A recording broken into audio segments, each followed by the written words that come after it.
Gold, trusted gold buyers. మీరు తాకట్టు పెట్టిన బంగారాన్ని విడిపించి ఈ రోజు ఉన్న మార్కెట్ ధరకు కొనబడను.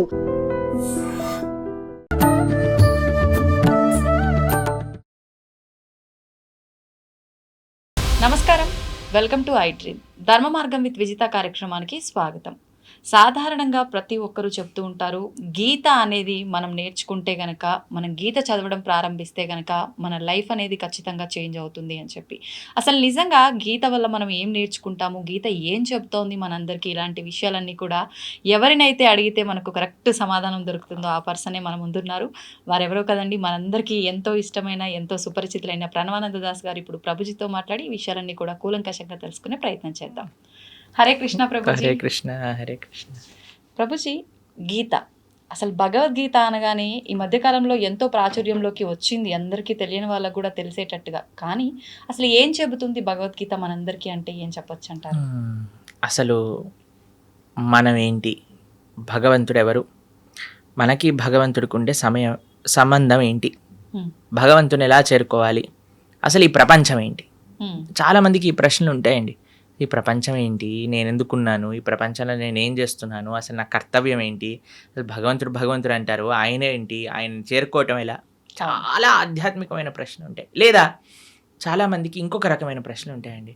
అరే, నేను జీవితంలో మారాలనుకుంటున్నాను, మంచి మార్గంలో వెళ్ళటం ఎలా, దృఢ నిశ్చయం రావట్లేదు, చెడు అలవాట్లు ఉన్నాయని తెలుస్తుంది, వాటిని మానుకోవటం ఎలా, కొద్ది కోపం ఉన్నట్టుంది, దాన్ని తగ్గించుకోవటం ఎలా, ఎన్నో రకములైన ఉంటాయి. మనం ప్రపంచాన్ని అన్యాయాలు చూస్తున్నప్పుడు మనకు అనిపిస్తుంది, అరే ఈ అన్యాయం ఎందుకు జరుగుతుంది, అరే వీడికి ఇలా ఎందుకైంది, అయ్యో ఆయన అలా ఉంటాడు, ఆయన అంత గొప్పవాడు ఎలా అయిపోయాడు, ఇలాంటివి ఎన్నో ప్రశ్నలు ఉంటాయి.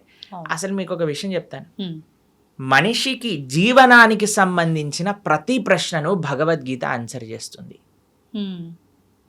మనిషికి సంబంధించిన ఇప్పుడు లైఫ్ స్టైల్ అంటాం కదా, కొంతమంది రాస్తారు లైఫ్ స్టైల్ అని, ఆ లైఫ్ స్టైల్కి సంబంధించిన ప్రతి విషయం, లైఫ్కి సంబంధించిన ప్రతి విషయం. మీరు అనుకోవచ్చు, అరే ప్రభుజీ భగవద్గీత యుద్ధ భూమిలో మాట్లాడింది కదా, అది జీవనాన్ని గురించి. యుద్ధంలో మాట్లాడినా భగవంతుడు జీవితం గురించి మాట్లాడాడు. మన చూడండి, మీకు ఒక విషయం చెప్తాను, మన డే టు డే జీవనం కూడా ఒక యుద్ధమే. అలా అనిపిస్తుందా మీకు? అనిపిస్తుంది కదా. ఎందుకంటే మనతో మనం యుద్ధం, మనసుతో యుద్ధం, ఇంట్లో వాళ్ళతో యుద్ధం, వర్క్ లైఫ్లో యుద్ధం, అదంతా కాంపిటీషన్, ఒక పోరాటమే కదండి. ఆ పోరాటంలో భగవంతుడు ఈ పోరాటాన్ని నెగ్గేది ఎలా అని అర్జునుడికి ఉపదేశం చేసింది భగవద్గీత.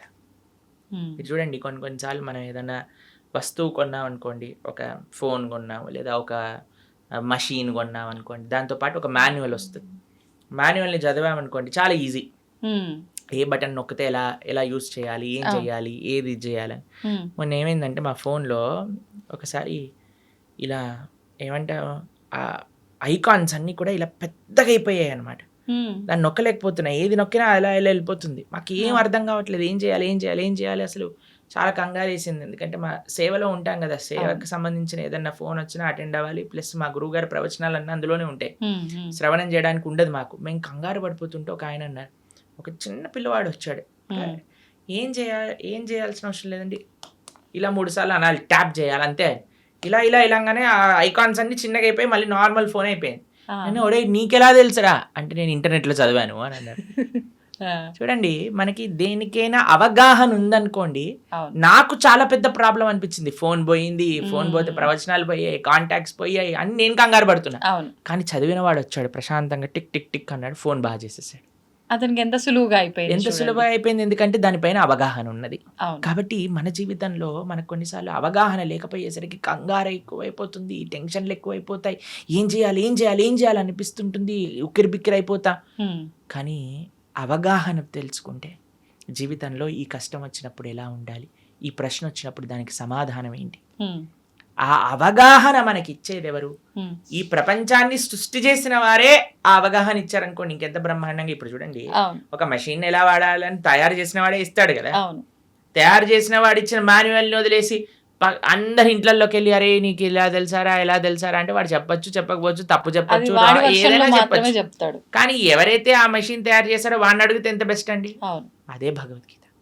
ప్రపంచాన్ని తయారు చేసిన వ్యక్తి, ప్రపంచం ఏంటి, నన్ను తయారు చేసిన వ్యక్తియే నువ్వేంటి, ఈ యొక్క కర్మాన్ని తయారు చేసిన వ్యక్తి అసలు కర్మ ఏంటి, ఏం చేయాలి, ఏం చేయకూడదు, మొత్తం అసలు జీవనానికి సంబంధించిన విషయాలన్నీ భగవద్గీతలో సాక్షాత్తుగా పరమాత్మ అర్జునుడికి చెప్పారు.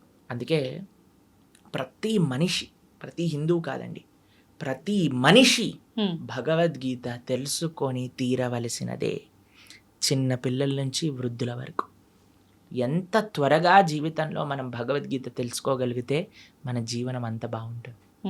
ఇప్పుడు చూడండి, మనం ఒక మెషిన్ తెచ్చాము, ఏదేదో వాడేసాము. ఒకసారి ఒకళ్ళు అడిగారనమాట, ఇది ఏంటి ప్రభుజీ లోపల పెట్టాము, బేక్ అవ్వట్లేదు అని. చాలాసేపు ఆలోచించి ఏమైంది దబ్బా అని మొత్తం పుష్ అని ఇట్లా పొంగింది, మళ్ళీ లోపలికి వెళ్ళిపోయింది అనమాట. అంత అయిపోయాక మొత్తం మాడిపోయింది, తీసేసరికి పొగలన్నీ వస్తున్నాయి. దాని తర్వాత మాన్యువల్ చదువుతున్నాయి. అది చేసిందంతా మాడిపోయాక చదవటం వల్ల ఏమి లాభం ఉంది అదే కదా. తీసుకున్నప్పుడే చదివేసి లోపల పెట్టుంటే ఎంత బాగుండేది, కేక్ ఎంత బాగా వచ్చేది, అవునా కాదా చెప్పండి. అలానే జీవితం మొత్తం కష్టాలు పాలైపోయి, గొడవల పాలైపోయి, ఇబ్బందుల పాలైపోయి, లాస్ట్కి ఎప్పుడో నేను భగవద్గీత చదువుతా అనటం ఎంత అన్యాయం చెప్పండి. అందుకే పిల్లలకి నేర్పించాలి రామాయణం, భగవద్గీత. అప్పుడు వాళ్ళు మంచి మార్గంలో వెళ్ళగలుగుతారు. అందుకోసమే మనము ఒక కార్యక్రమాన్ని చేపట్టామన్నమాట. 7 జూలై తొలి ఏకాదశి మరుసటి రోజు. తొలి ఏకాదశి అంటే తెలుగు వాళ్ళందరికీ ఒక మంచి పండగ, అంటే ఒక కొత్త ప్రారంభం అలా అనుకుంటున్నాం. కాబట్టి తొలి ఏకాదశి, పరమ పవిత్రమైన ఏకాదశి తర్వాత నుంచి వచ్చే ద్వాదశి రోజు నుంచి సాయంకాలం పూట 7:30 గంటల నుంచి ప్రతిరోజు 18 రోజుల పాటు 18 అధ్యాయాలు భగవద్గీత పూర్తి చేయబోతున్నాను చెప్పడం. కాబట్టి ఎవరైతే మీ ప్రేక్షకులు ఉన్నారో చక్కగా అటెండ్ అయ్యారనుకోండి, మొత్తం భగవద్గీత ఏం చెప్తుంది, భగవానుడు మనకి ఏం చెప్పాలనుకుంటున్నా 18 రోజులు కేవలం రోజుకి 2 గంటలు ఇవ్వటం చేత అర్థమైపోతుంది. దాని తర్వాత జీవనం చాలా సులభం అవుతుంది. ఆ వినటము, విన్న వాటిని అర్థం చేసుకోవటం, అర్థం చేసుకున్న దాన్ని ఆచరించటం. ఇంకో విశేషం ఏంటంటే, ఎవరైతే ఈ 18 రోజులు కోర్స్ అటెండ్ అయ్యి మనం ఒక చిన్న క్విజ్ లాగా పెట్టబోతున్నాం, దాంట్లో అన్నింటిలో కరెక్ట్ మార్కులు వచ్చిన వాళ్ళందరికీ కూడా మనము ప్రత్యక్షంగా స్వామి యొక్క భగవత్ ప్రసాదం, జగన్నాథుడి యొక్క ప్రసాదం, దాంతోపాటు ఒక సర్టిఫికెట్ కూడా మనం సైన్ చేసి పంపించడం జరుగుతుందన్నమాట. ఆశీర్వచనంగా వారికి భగవద్గీత కోర్సు 18 రోజులు పూర్తి చేశారు అనేటట్టుగా. కాబట్టి చక్కగా అందరూ ప్రేక్షకులకు ఒక మంచి అవకాశం, సదవకాశం. ఎందుకంటే ఇప్పుడిప్పుడే స్కూల్ స్టార్ట్ అయ్యాయి కదండి, మనకి ఇవే ఉండవు, ఇంకా హడావిడిలే ఉండవు, పిల్లలకి ఎగ్జామ్లే ఉండవు.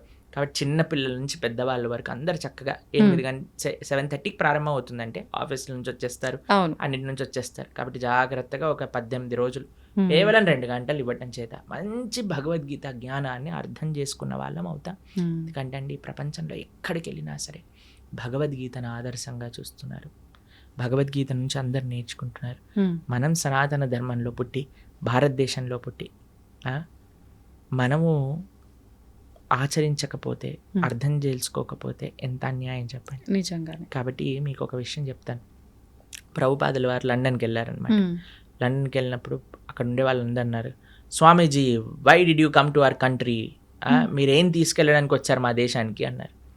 అయితే ప్రభుపాదుల వారు అన్నారు అనమాట, మీరు మా దేశాన్ని అతలాకుతలం చేసి, మా దేశం నుంచి దోపిడీ చేసి, ఎంత దోపిడీ చేశారో తెలుసా అండి, బ్రిటిష్ వాడు 43 ట్రిలియన్ డాలర్స్ ఇక్కడ నుంచి దోపిడీ చేసి తీసుకెళ్ళాడు వాడు. అంటే అంత డబ్బు 43 ట్రిలియన్ డాలర్స్ వర్త్ చేసేవన్నీ కూడా దోపిడీ చేశారు. మేము లండన్కి వెళ్ళాం కదా మొన్న, అక్కడ లండన్ మ్యూజియం అని ఉంటుంది, బ్రిటిష్ మ్యూజియం అని ఉంటుంది అనమాట.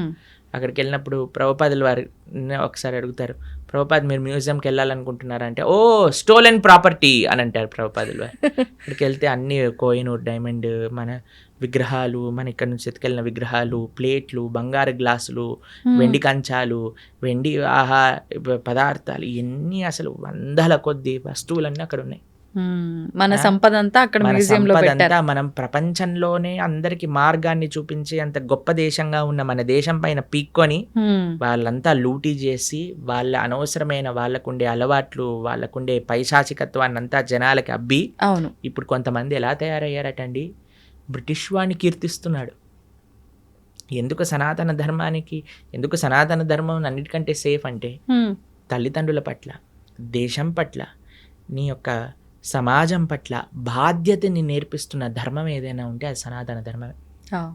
కొంతమంది నిజమైన నీకు మంచి చేసిన వాడు బ్రిటిష్ వాడు అని చెప్పి వాడి వెనకాల వాడికి ప్రణామం చేస్తున్నారు. అలాంటి వాళ్ళు ఈ దేశానికి పట్టిన ఒక అన్నిటికంటే పెద్ద వ్యాధి అని చెప్పచ్చు. ఆ దేశాన్ని విభజన చేయడానికి ప్రయత్నం చేస్తున్నారు వాళ్ళు. కాబట్టి మన వాళ్ళు ఎలా మూర్ఖుల్లా వాళ్ళ వెనకాల పోతున్నారో నాకు తెలియదండి. దేశాన్ని అతలాకుతలం చేసి మొత్తం తీసుకెళ్ళిపోయారు ఇక్కడ నుంచి. అలాంటి ప్రభుపాదుల వారిని అడిగారు, మీరేం తీసుకోవడానికి వచ్చారు నా దేశం నుంచి అంటే ప్రభుపాదుల వారు అన్నారు, మీరు 100 సంవత్సరాలు లూటీ చేసి తీసుకెళ్లారు మా దగ్గర నుంచి, అన్నిటికంటే విలువైన వస్తువైన భగవద్గీతను తీసుకెళ్ళలేదు, భారతదేశ సనాతన ధర్మం యొక్క ఆధ్యాత్మికత తీసుకెళ్ళలేదు, కానీ నేను వచ్చాను అది ఇవ్వడానికి మీకు అని చెప్పారు. అది గొప్ప విషయం. ప్రపంచము భారతదేశం వైపు చూస్తుంది. మన యశస్వి ప్రధానమంత్రి గారు ఎంత గొప్ప వ్యక్తులు వారు ఎక్కడికైనా వెళ్ళినా సరే వారితో పాటు భగవద్గీతను తీసుకెళ్ళి అందరికి ఇస్తున్నారు. చూసారా? మొన్న కలిసినప్పుడు వారు అమెరికా, నాకు తెలిసి పంచతంత్ర శుభవిలాస్ ప్రభు అని ఉంటారు, మా ఆలయంలోనే ఉంటారు వారు. శుభవిలాస్ ప్రభు రాసిన పంచతంత్ర పుస్తకాన్ని గిఫ్ట్గా ఇచ్చారు, భగవద్గీతను గిఫ్ట్గా ఇస్తున్నారు. ఎందుకు ప్రపంచం అంతా గీత గీత అని ఎందుకు మాట్లాడుతుందంటే ఆ గీత యొక్క వైభవాన్ని తెలుసుకున్నారు కాబట్టి. మొన్న మేము ప్రపంచవ్యాప్తంగా మీరు అన్నారు కదా ఇందాక తిరిగి వచ్చాం, ఏం చెప్పాం? గీత గురించి. కాబట్టి మన హిందువులు సనాతన ధర్మంలో ఉండేవాళ్ళు ప్రాథమికంగా భగవద్గీతను నేర్చుకోవాల్సినదే. అప్పుడు ఎలా అయితే మనం అధ్యయనం చేస్తామో నేర్చుకుంటాం. అందుకే అందరికీ సులభంగా అర్థమయ్యే విధంగా మనం ఈ కోర్స్ చేయబోతున్నాం. 18 రోజులు, స్టార్టింగ్ విత్ 7th జూలై సోమవారం సాయంకాలం 7th to 24th చక్కగా ఆ భగవద్గీతను వింటే ఒక సర్టిఫికెట్ వస్తుంది. ఈ గీత చదువుకున్న వాళ్ళం అవుతాం, జీవితాన్ని మార్చుకున్న వాళ్ళం అవుతాం. వాస్తవం ప్రభుజీ, నిజంగా అంటే మంచి ఆలోచన ప్రభుజీ. ఇప్పుడు ఈ మధ్యకాలంలో భగవద్గీత చదవాలి, ఇంట్లో పెట్టుకున్నంత మాత్రాన సరిపోదు, ఖచ్చితంగా పుస్తకం తెరిచి అసలు ఏముందనే విషయాన్ని తెలుసుకునే ప్రయత్నం చేయాలి అంటారు. కానీ అంటే కొన్నిసార్లు పుస్తకం తీసి చదువుతున్నప్పటికీ అది ఎన్నోసార్లు చదివినా కొన్నిసార్లు అది అర్థం అవ్వదేమో. ఇలా క్లాసెస్ రూపంలో మాటల రూపంలో వింటే దానిలో సారాంశం అనేది తొందరగా అర్థమవుతుంది. నిజంగా మీరు చేసిన చాలా మంచి ఆలోచన, అందరూ కూడా దాంట్లో పాల్గొనాలని ఆశిద్దాము. అయితే ఇంకొక క్వశ్చన్ ఏంటి నాది అనంటే, గీతకు సంబంధించే కృష్ణుడు గీతలో చెప్పిన ఒక మాట, కర్మని చేయండి కానీ ఆ కర్మకు తగ్గ ఫలితాన్ని మాత్రం ఆశించకూడదు అని చెప్పి. అంటే మనుషులం అన్నాక ఖచ్చితంగా ఏదైనా చేస్తున్నాము అని అంటే దాని నుంచి ఏదో ఒకటి మనకు కొంత లాభం పొందాలి అనే ఆలోచన ఉంటుంది కదా ప్రభుజీ, ఎందుకని అలా చెప్పారంటారు కృష్ణుడు? ఇప్పుడు మీకు ఒక చిన్న ప్రశ్న. ఇప్పుడు మీకు 2 డాటర్స్ కదా, అవును, వాళ్ళ బర్త్డేస్కి ఫ్రెండ్స్, ఫ్యామిలీ, అమ్మమ్మ, తాతయ్యలు వాళ్ళు వీళ్ళు వచ్చారనుకోండి, ఒక్కొక్కళ్ళు వచ్చిన వాళ్ళు 2000, 5000 అన్నీ ఇస్తూ ఉన్నారనమాట వారికి. అప్పుడు మీరు ఏం చేస్తారు? బర్త్డే అయిపోయాక, నాన్న ఎన్ని వచ్చాయి మొత్తం కౌంట్ చేసి నాకు ఇవ్వు, నేను పిగ్గీ బ్యాంక్లో పెడతాను, ఎప్పుడైతే నీకు అవసరం ఉంటుందో అప్పుడు ఇస్తానని చెప్తాను. ఓ 50,000 వచ్చాయా, ఏదన్నా చేసుకో అని చెప్తారా మీరు? చెప్పం. ఏమంటారు మీరు? ఖచ్చితంగా తీసుకుంటాము, దాన్ని జాగ్రత్త పెడతారు కదా. అవును. అది మీరు వాడేసుకుంటారా? వాడం. వాళ్ళకి ఎప్పుడైతే అవసరం ఉంటుందో అప్పుడు ఇస్తారా? అదే భగవానుడు చెప్పింది. అయ్యా కర్మ చెయ్యి, ఫలాన్ని ఆపేక్షించకు, ఫలాన్ని నేను దాచిపెడతాను, నీకు ఎప్పుడు కరెక్టా అప్పుడు నేను ఇస్తాను, నీ చేతుల్లో ఉంటే నువ్వు పాడు చేసుకుంటావు బాబు. ఇప్పుడు మీకెలా మీ పిల్లలో భగవంతుడికి మనందరం పిల్లలమే కదండి. ఆ ప్రేమతో భగవానుడు చెప్పిన మాట అండి. అంటే ఇప్పుడు స్వామి ఏమంటున్నాడు, చాలా సింపుల్ గా మీకు ఒక విషయం చెప్తాను. ఒక ఆయన అమెరికాకి వెళ్ళాడు, చదువుకుంటున్నాడు, బాగా చదువుకున్నాడు, ఎంఎస్ చేశాడు, జాబ్ వచ్చింది. జాబ్ వచ్చాక చాలా పెద్ద శాలరీ అనుకోండి, ఓ $10,000 వస్తున్నాయి అనుకోండి. వాళ్ళ నాన్న అన్నారు, నాన్న అసలు నీకు ఎన్ని ఖర్చులు ఉన్నాయో ఒకసారి రాసి పెట్టు అనగానే, రూమ్ రెంట్కి ఇంత, తిండికి ఇంత, పెట్రోల్కి ఇంత, ట్రావెల్కి ఇంత, తర్వాత ఎక్స్పెన్సెస్, కొన్ని అడాక్ ఎక్స్పెన్సెస్, వాటన్నిటిని నాన్న నాకు ఒక 3,000 చిల్లరల్లో అయిపోతుంది అని అంటే, సరే నాన్న 3,500 నీ దగ్గర పెట్టుకో, మిగతావన్నీ నా బ్యాంక్ అకౌంట్లో వేసేయని చెప్పాడు. సరే ఆ పిల్లవాడు పాపం నాన్నగారు చెప్పారు కదా అని, నాన్నగారు చదివించారు, నాన్నగారు చెప్తున్నారు కదా అని మిగతావన్నీ వేసేస్తున్నారు. వాళ్ళ రూమ్మేట్స్ ఏమో అందరు కూడా పార్టీలకు వెళ్తున్నారు, తిరుగుతున్నారు, తాగుతున్నారు, తిరుగుతున్నారు, అన్ని చేస్తున్నారు. వీడేమో చేయలేకపోతున్నారు, డబ్బులు లేవు కదా ఇంత. అయితే అందరూ కూడా చూసావా వీడు నాన్నకి ఇచ్చేస్తున్నాడు, డబ్బులు నాన్నకి ఇచ్చేస్తున్నాడు. వాడికి కూడా కొన్నిసార్లు డౌట్ వచ్చింది, బాధ వేసింది, అయ్యో ఎందుకు ఈయన నాన్నని డబ్బులు తీసేసుకున్నాడు. సరే అని కొన్ని సంవత్సరాలు వర్క్ చేశాక ఆయన మళ్ళీ తీసుకొచ్చారు, పెళ్లి చేశారు. ఆయనకి మంచి సంబంధం చూసి పెళ్లి చేసి, వివాహం అయిపోయాక ఇప్పుడే వాళ్ళిద్దరు మళ్ళీ అమెరికాకి వెళ్తున్నప్పుడు, నాన్న నువ్వు 2 సంవత్సరాల నుంచి ఏవైతే డబ్బులు నాకు వేస్తున్నావో ఆ డబ్బులన్నీ మళ్ళీ ఇప్పుడు నీ బ్యాంక్ అకౌంట్లోకి ట్రాన్స్ఫర్ చేశాను, ఇది చూసుకో, ఇది ట్రాన్స్ఫర్ అయిపోయింది అని అంటే ఆయన అడిగారు, నాన్న ఇన్ని రోజుల నుంచి తీసుకున్నావు, ఇప్పుడు ఎందుకు ఇచ్చావు? ఎందుకంటే అప్పుడు ఇస్తే నువ్వు పాడైపోయేవాడివి, కానీ ఇప్పుడు నీకు ఒక మంచి పార్ట్నర్ అవసరానికి. కాబట్టి ఆ పార్ట్నర్ చూస్తుంది నువ్వేం ఖర్చు పెడుతున్నావు, ఏం చేస్తున్నావు, ఏం తప్పు చేస్తున్నావు, ఏం కరెక్ట్ చేస్తున్నావు, కాబట్టి ఇప్పుడు నీకు వివాహం అయింది కాబట్టి ఒక బాధ్యతాయుతంగా నిన్ను మంచి మార్గంలో పెట్టేవాళ్ళు నీతో ఉన్నాం కాబట్టి ఇప్పుడు ఇచ్చేస్తున్నా, నాకేం అవసరం లేదు నాన్న అని ఆ నాన్నగారు చెప్పారు. ఆ నాన్నగారు చెప్పింది కరెక్టా రాంగా చెప్పండి? కరెక్ట్, ఖచ్చితంగా కరెక్టే కదా. చాలా. అదే భగవంతుడు చెప్తున్నా, నాన్న ఫలం నీ చేతిలో ఉంటే మిస్యూజ్ చేసుకునే అవకాశాలు ఉంటాయి, కాబట్టి ఫలాన్ని అపేక్షించకుండా try your best, do your best. ఆ ఫలితం నేను ఎప్పుడు నీకు ఏ క్షణంలో నీకు కావాలో ఆ క్షణానికి నేను ఇస్తాను. ఎంత గొప్ప మాట, నిజంగా చాలా గొప్ప మాట. కాబట్టి అది పరమాత్మకి మన పట్ల ఉండే ప్రేమ. ఈ విషయాలు ఎలా అర్థమవుతాయండి అని అంటే, ఎప్పుడైతే మనం వింటామో భగవద్గీతని, ఎవరైతే భగవద్గీతను అర్థం చేసుకొని దాన్ని మనకే అర్థమయ్యే విధంగా చెప్పే వాళ్ళ దగ్గర నుంచి శ్రవణం చేసినప్పుడు, మనం చదివినప్పుడు చాలా సులభం అయిపోతుంది. అందుకే మీరు చూడండి, మన భగవద్ ధర్మ ప్రచార మార్గంలో కొంతమంది మ్యాజిక్లు చేస్తూ ఉంటారు, చూసారా మీరు? కొంతమంది అంటే మన ధర్మ ప్రచార మార్గంలో కాదు నేను చెప్తున్నాను, కొన్ని వీళ్ళు ఏవో నీళ్ళు చల్లుతుంటారు, ఏవో పూస్తుంటారు, ఏవేవో చేస్తుంటారు, బురుడీలు, పిచ్చి పిచ్చిగా డాన్స్ లేటాలు, వాళ్ళకి ఏమైందో అసలు. అలాంటి మూర్ఖులు ఎలా ఉంటారు అనిపిస్తుంది కొన్నిసార్లు. మంచిది మనల్ని వదిలేసి, లేకపోతే ఆ మూర్ఖుల్ని మనం ఎలా భరించగలుగుతాం అనిపిస్తుంది. అలాంటి వేషాలు, వీళ్ళందరూ డ్రామా ఆర్టిస్టులు అయిపోవచ్చు చాలా బాగా, కానీ ఎందుకు వాళ్ళు మూవీస్ లో ట్రై చేయకుండా ఇలాంటి పనులు, అంటే డబ్బులు అక్కడ సంపాదిస్తుంటున్నారు ఎక్కువగా, అందుకోసం అటు వెళ్తున్నారు. అలాంటివన్నీ మనం చేయమండి గలీజ్గా. అవును, వేరే వాళ్ళని మోసం చేయటాలు, వేరే వాళ్ళని ఏదో ఇది చేయటాలు, అలాంటివన్నీ ఏమీ ఉండవు. చాలా మంది అడుగుతారు, ఇస్కాన్ వాళ్ళు విదేశీయుల్ని మార్చట్లేదా? మీకు విషయం తెలుసా అండి? అక్కడ మేము వెళ్ళాము, అక్కడ ఉండే వీళ్ళు ఎక్కడికైతే వెళ్తారో ప్రతి ఆదివారం వాళ్ళవన్నీ అమ్మేశారు. కొన్ని చోట్ల బార్ షాపులు ఉన్నాయి ఆ ప్రదేశాల్లో, కొన్ని చోట్ల అయితే మా గుళ్ళే ఉన్నాయి అక్కడ. ఎందుకంటే అక్కడికి ఎవ్వరు వెళ్ళట్లేదు, ఎవ్వరికి ఇంట్రెస్టే లేదు, అలా తయారైపోయింది అక్కడ. మేము ఒక దగ్గరికి వెళ్ళామండి, అసలు అక్కడ ఉండే ఎవరైతే ఆ మత ప్రబోధకులు ఉన్నారో, ఆ ధర్మంలో ఉండేవాళ్ళు, ఇప్పుడే నేను మీకు వీడియో కావాలంటే పంపిస్తాను, అంటే మీ పర్సనల్కి చూపించకండి జనాలకి. ఫ్రాన్స్లో ఏవైతే ఈ మత పెద్దలని వాళ్ళ ధర్మంలో వాళ్ళ మతంలో ఉన్నారో, కొన్ని సంవత్సరాల లోపల వాళ్ళు చూస్తే 3,40,000 మంది పిల్లల పైన లైంగిక దాడులు చేశారు. 3,40,000 మంది పిల్లల పైన, ఎంత ఘోరం.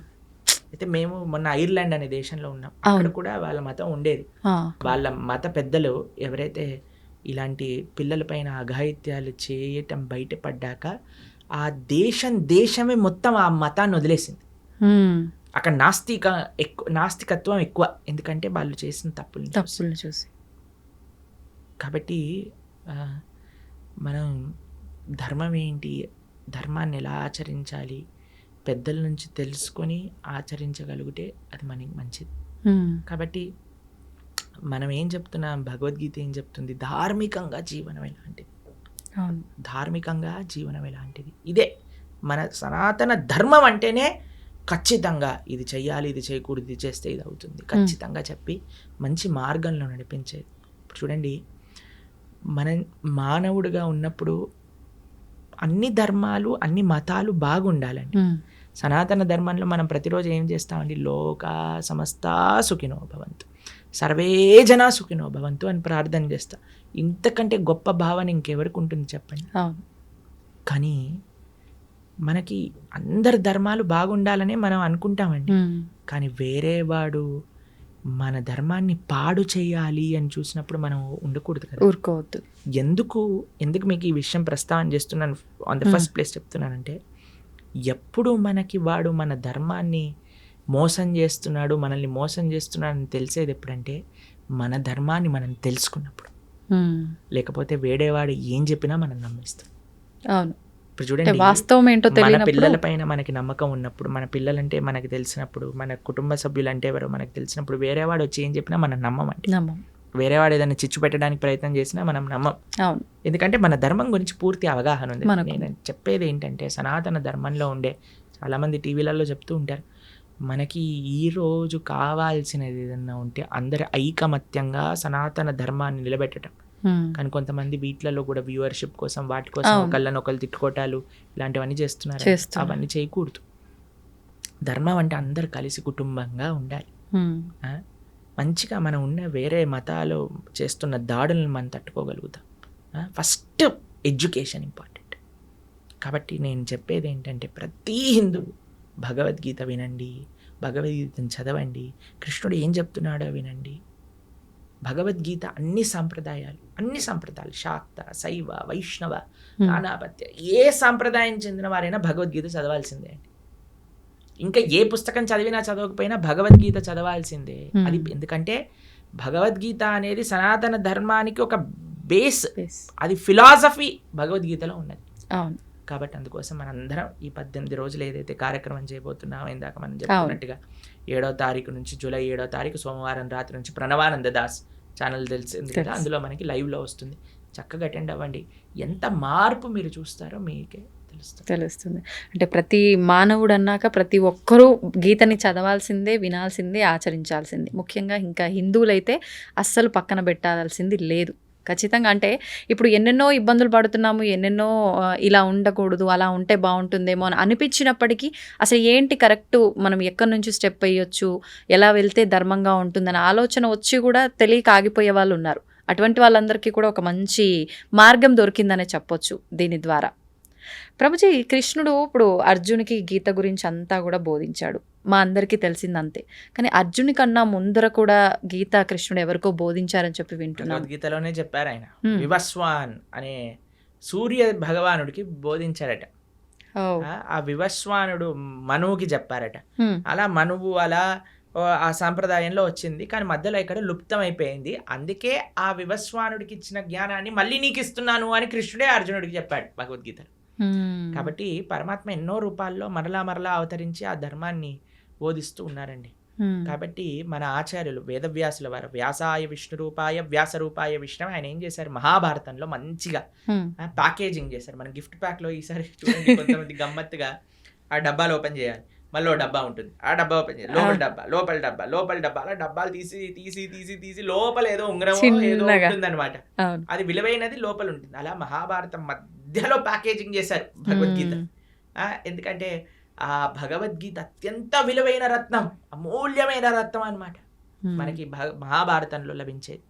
కాబట్టి ఆ యొక్క విశేషం ఇందాక మీరు ఎలా అయితే అన్నారో ఆ అద్భుతము శ్రీకృష్ణ భగవానుడు భగవద్గీత రూపంలో మనకు అందించారు. కాబట్టి దాన్ని అధ్యయనం చేయటం, అర్జునుడికి ఉపదేశం చేశారు అంటే అర్జునుడి యొక్క మాధ్యమంగా అందరికీ ఉపదేశం. ఇప్పుడు మీరు నన్ను ఇంటర్వ్యూ చేస్తున్నారు, మీకోసం చేస్తున్నారా? అందరి కోసం, అంతే కదా. అలా అర్జునుడు కూడా కృష్ణుడి ప్రశ్న అడిగి ఎందుకోసం, అర్జునుడి కోసము అందరి కోసం. కాబట్టి అర్జునుడు కూడా కృష్ణుడి దగ్గర ఇంటర్వ్యూ చేశాడనమాట. ఆ ఇంటర్వ్యూ ఏంటి, ఇప్పుడు చూడండి, అందరికి ఇంటర్వ్యూలు ఇష్టం, పాడ్కాస్ట్ ఆది పాడ్కాస్ట్ అన్నిటికంటే ఫస్ట్ జరిగిన పాడ్కాస్ట్ కృష్ణ అర్జున్ పాడ్కాస్ట్ అని. అక్కడి నుంచే ప్రారంభమైంది అనమాట.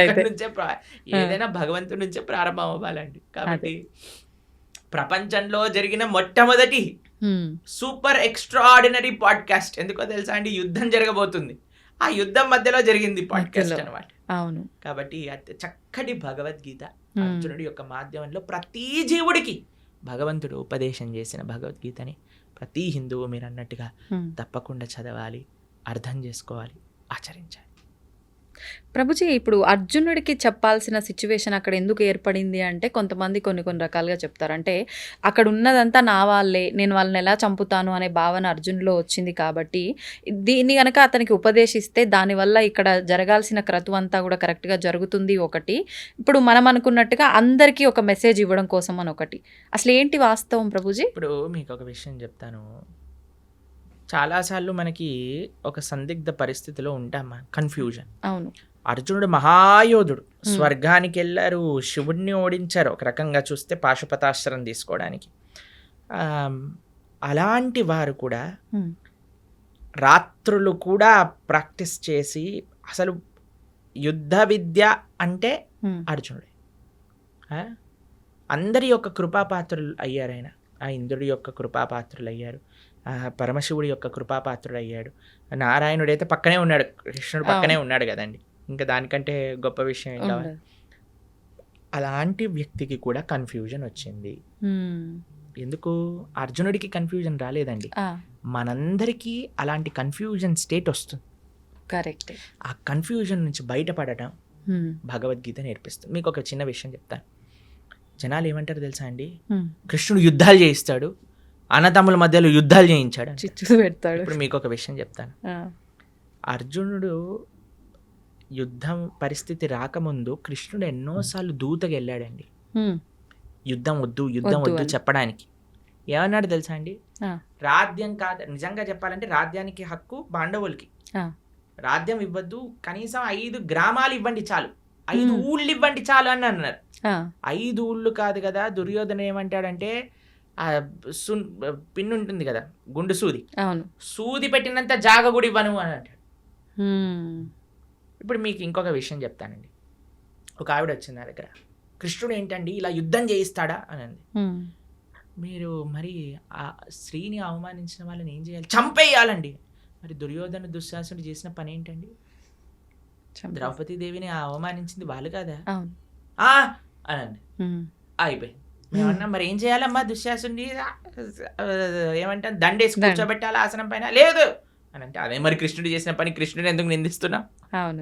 ఎంత విచిత్రం చూడండి అసలు. ఇంకొక విషయం చెప్తాను మీకు, ఒక సిచ్యువేషన్ చెప్తానండి.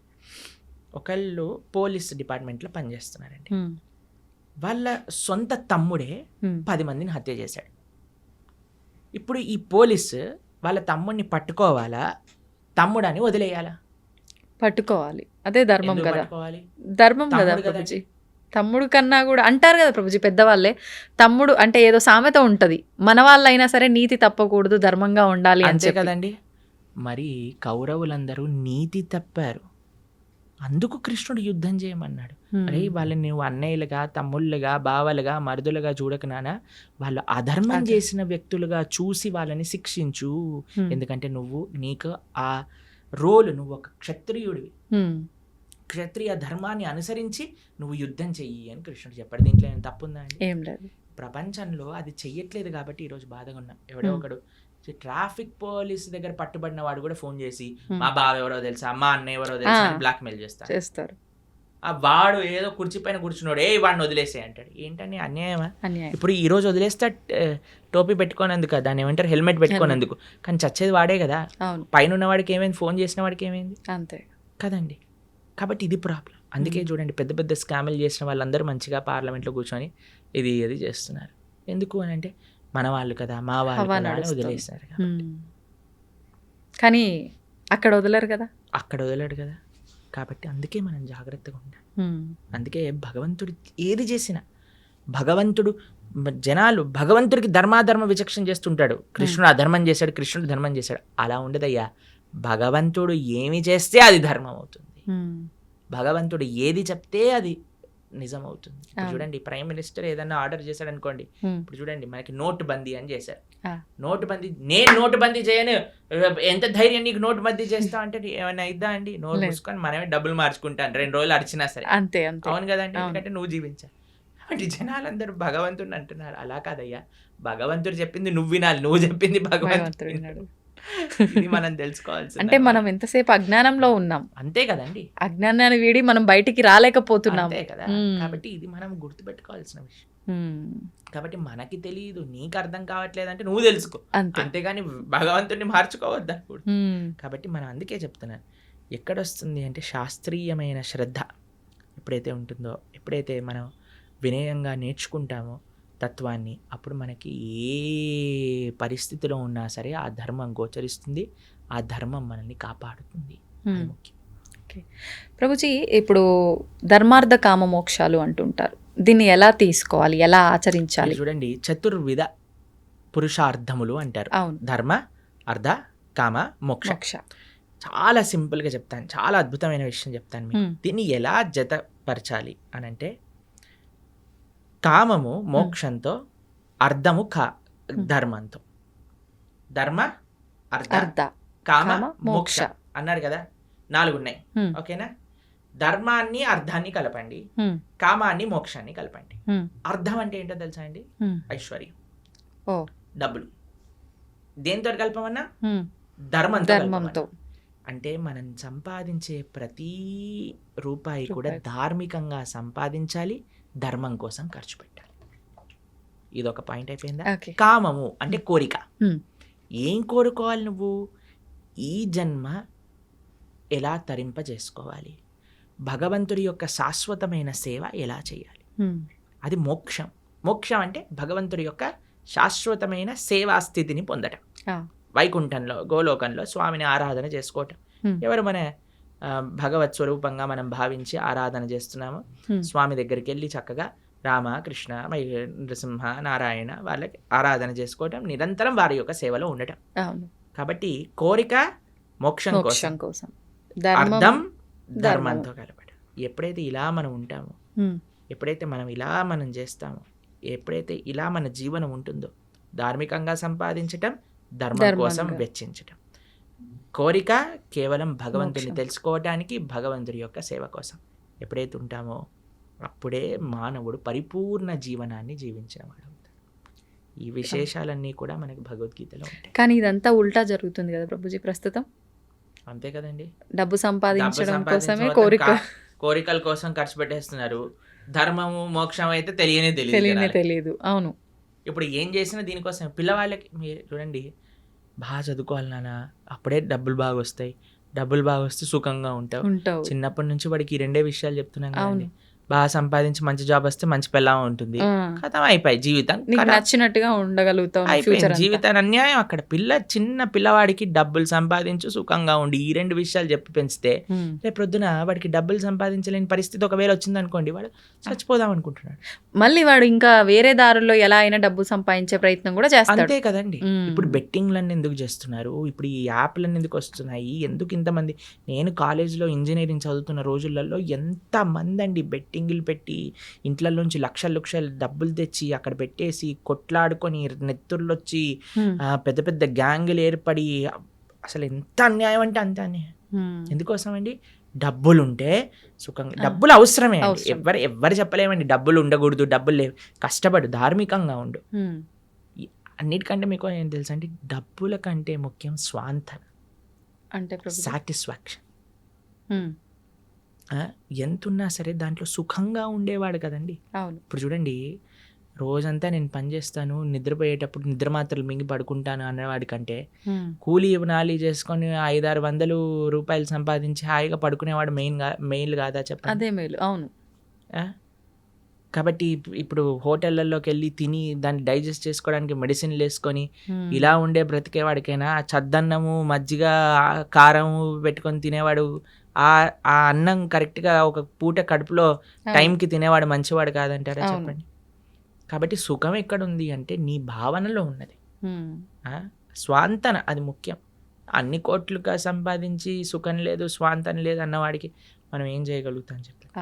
కాబట్టి భగవద్గీత ఒక ఓవరాల్ ఒక మంచి కంప్లీట్నెస్ని జీవితానికి ఇస్తుంది.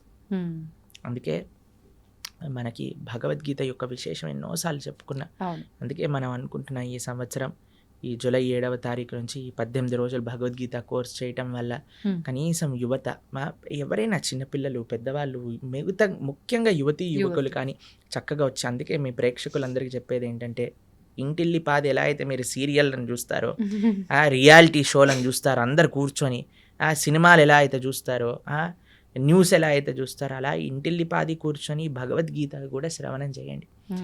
ఆ శ్రవణం చేయగలిగితే మొత్తం ఇల్లంతా ఒక మంచి మార్పుని పొందుతుంది, దాంట్లో ఎటువంటి సందేహం లేదు. కాబట్టి ఈ యొక్క కోర్స్ జూలై 7వ తారీఖు ప్రణవానంద దాస్ ఛానల్లో 7:30కి, సాయంకాలం 7:30 నుంచి 9 గంటల వరకు చక్కగా శ్రవణం చేయండి. ఎన్నో మంచి మార్పులు మీరే మళ్ళీ మాకు చెప్తారు. అది తప్పకుండా ఆ కోర్సులో కలుసుకునే ప్రయత్నం చేద్దాం. మీరు కూడా రావడానికి ప్రయత్నం చేస్తామన్నారు, అవును కదా? ప్రయత్నిస్తాను రావడానికి, వీలైతే వస్తాను. ప్రభుజీ, మనకు అతి త్వరలోనే తొలి ఏకాదశి రాబోతుంది. ఇందాక మీరే చెప్పారు. అసలు ఏంటి తొలి ఏకాదశి అంటే? మన సనాతన ధర్మంలో ఏకాదశికి ఒక ప్రాధాన్యత ఉంది, దాని గురించి ఒక్కసారి వివరంగా. ఏకాదశి అత్యంత పరమ పవిత్రమైన రోజు. ఏకాదశి ఉపవాసం, ఏకాదశి వ్రతం చేయకుండా ఎవ్వరు ఉండకూడదు. ఏకాదశి వ్రతం చేస్తే అన్ని వ్రతాలు, నోములు, పూజలు చేసిన ఫలితం వస్తుంది. ఏకాదశి వ్రతం చేయకుండా ఎన్ని చేసినా ఫలితం ఉండదు. ఆ. అత్యంత ముఖ్యమైన వ్రతం హిందువుకి, సనాతన ధర్మానికి చెందిన వాళ్ళకి ఏదైనా ఉంటే అది ఏకాదశి వ్రతం. ఉపవాసము అంటారు. దగ్గరగా ఉండుట, భగవంతుడి దగ్గరగా ఉండుట, చక్కగా జపం చేసుకోవటం, భగవంతుడికి ఆరాధన చేయటం. ఏకాదశి ఉపవాసం ఎందుకు చేయాలి, ఎలా చేయాలి అని ప్రణవానంద దాస్ ఛానల్లో 2 వీడియోలు ఉన్నాయి, గంట సేపు. ఆ 2 చూసారనుకోండి మొత్తం ఏకాదశికి సంబంధించిన మొత్తం తెలిసిపోతుంది. ఎందుకంటే అండి ఏకాదశి చేయటం అనేది చాలా ముఖ్యం. ఎందుకంటే భగవత్ ప్రీత్యర్థం మన జీవితం ఉండాలి. భగవంతుడికి అత్యంత పరమ ప్రియమైన రోజు ఏదన్నా ఉంటే అది ఏకాదశి. భగవంతుడికే ప్రియమైన భక్తి అంటాం కదండి మనం. భక్తి జనని అంటే భక్తిని జనింపజేస్తుందట, మనందరికీ ప్రధానిస్తుందట. ఆ రోజు ఏది అంటే ఏకాదశి. ఏకాదశి వ్రతం చేయటం చేత భక్తి వర్ధిల్లుతుంది, భక్తి పెరుగుతుంది, భక్తి వస్తుంది అని చెప్తారు. కాబట్టి అలాంటి ఏకాదశి వ్రతం చేయటంలో అత్యంత సావధానంగా ఉండాలి మనందరం. పాపం ఎవరైనా ప్రభుజీ ఇంతవరకు చేయలేదండి, ప్రారంభం చేస్తా, ఎప్పుడు చేయాలి అని అన్నారనుకోండి, తొలి ఏకాదశి లేదా దేవశయని ఏకాదశి అంటారు దీన్ని. భగవంతుడు ఆ రోజు యోగ నిద్రలోకి వెళ్తారట. గురక నిద్ర కాదు, యోగ నిద్రలోకి వెళ్తారు స్వామి తొలి ఏకాదశి రోజున. పార్శ్వ ఏకాదశి రోజు ఒక చేతి నుంచి ఇంకో చేతికి మారుతారనమాట. ఇలా మారుతాం కదా. దాని తర్వాత ఉత్థాన ఏకాదశి రోజు భగవంతుడు లేస్తారట. పడుకోవటం అంటే అని నిద్రపోవటం కాదు, ఆయన యోగ నిద్ర. అంటే అంతరాత్మయి పరమాత్మ రూపంలో అందరినీ చూస్తూ ఉంటారు. ఇప్పుడు చూడండి, చిన్నప్పుడు ఎవరైనా మనల్ని ఇది చేయడానికి వచ్చారనుకోండి, వెంటనే కళ్ళు మూసుకొని పడుకున్నట్టు యాక్టింగ్ చేస్తారు. అప్పుడు వాళ్ళు ఏం చేస్తున్నారు చూస్తాను అనమాట. పర్వాలేదు బాగానే ఉన్నారన్న కలుపు తెచ్చి వచ్చారా మీరు అని అంటారు.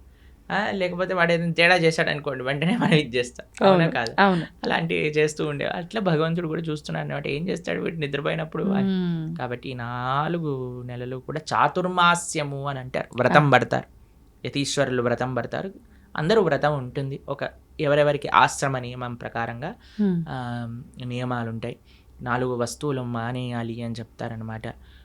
1 నెల పెరుగు, తర్వాత పాలు, తర్వాత పాలకూర ఇత్యాది ఆకుకూరలు, దాని తర్వాత మినప్పప్పు. ఇలా 4 నెలలు ఒక్కొక్క ద్రవ్యాన్ని విడిచి ధార్మికంగా ఆధ్యాత్మిక కార్యక్రమాలు చేస్తూ అలా ఉండాలి అని చెప్తారు. కాబట్టి చాతుర్మాసం అనేది అత్యంత పరమ పవిత్రమైన మాసం. భగవంతుడి యోగ నిద్రలోకి ప్రవేశించే రోజు తొలి ఏకాదశి. ఆషాఢీ ఏకాదశి, ఆషాఢ మాసంలో వచ్చే ఏకాదశి. పండరీపురంలో పెద్ద ఉత్సవం చేస్తారనమాట. ఈ ఏకాదశికి లక్షల మంది, 10-15 లక్షల మంది వచ్చి దర్శనం చేసుకుంటారు.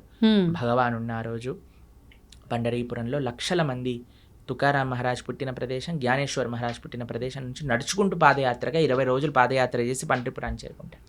చేరుకొని గొప్ప ఉత్సవం, దిండి యాత్ర, దేహు యాత్ర అంటారనమాట. చాలా అద్భుతమైన ఉత్సవం అక్కడ జరుగుతుంది. ఇది దేవశయని ఏకాదశి, తొలి ఏకాదశి అని మనకి ఈ జూలై 6వ తారీఖున వస్తుంది. తొలి ఏకాదశి మరుసటి రోజు ద్వాదశి నుంచి మనం ఈ కార్యక్రమాన్ని ప్రారంభం చేసుకుంటున్నాం, భగవద్గీత కార్యక్రమం. ఎందుకంటే తొలి ఏకాదశి, ఒక ఏకాదశి రోజు మంచి కార్యక్రమం మనం ప్రారంభం చేసుకోవాలి. ఆ స్వామికి ప్రార్థన చేసి, ఉపవాసం చేసి, దీక్ష పట్టి నెక్స్ట్ డే నుంచి ద్వాదశి నుంచి పరమ పవిత్రం. ఏకాదశి ఎంత గొప్పదో ద్వాదశి ఎంత గొప్పది. ఆ ద్వాదశి రోజు నుంచి మనం భగవద్గీత ప్రవచనం అనేది ప్రారంభం చేస్తున్నా. 18 రోజులు 18 అధ్యాయాలు భగవద్గీత ప్రతిరోజు సాయంకాలం 7:30 గంటకి ప్రణవానంద దాస్ ఛానల్లో మనం వీక్షించవచ్చు అనమాట. అది విశేషం.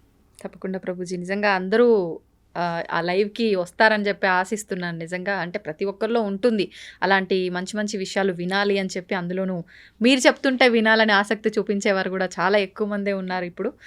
సంతోషం ప్రభుజీ, మరొక మంచి ఎపిసోడ్లో మరిన్ని మంచి విషయాలు మీతో మాట్లాడాలని ఆశిస్తున్నాను. ధన్యవాదాలు. హరే కృష్ణ.